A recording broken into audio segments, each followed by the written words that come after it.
Minister. Thank you, Prime Minister.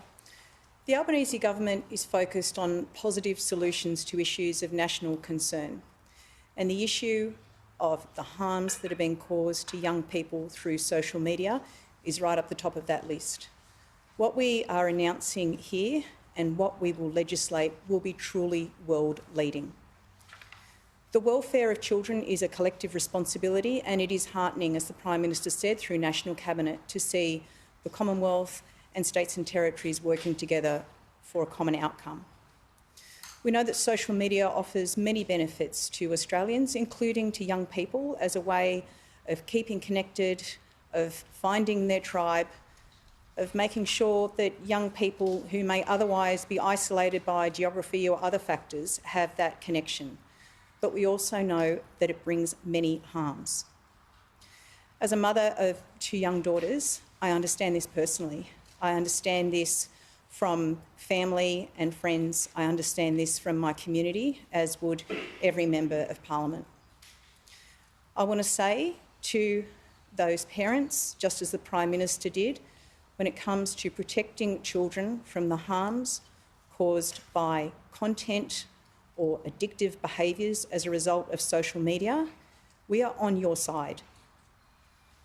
The fact is that social media has a social responsibility, but the platforms are falling short.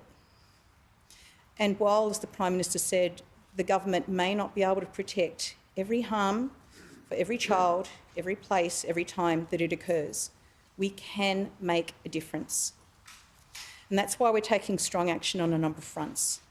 As the Prime Minister said, we're seeking support from National Cabinet to approve 16 as the minimum age for accessing social media in Australia. And at arriving at this age, the government has taken a pragmatic approach. We've consulted widely with experts, with parents, with youth organisations, with advocacy groups, with academics, and of course our state and territory colleagues.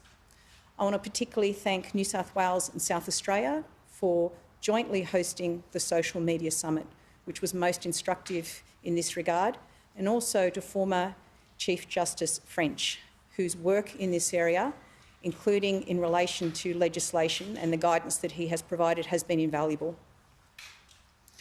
What our approach does is helps to achieve a balance between minimising those harms that are caused by young people accessing social media while still enabling connection and inclusion. The normative value that this will provide to parents is immense. So, as the Prime Minister said, tomorrow he will be convening National Cabinet to make these recommendations, and we will introduce legislation this year to give effect to this intent.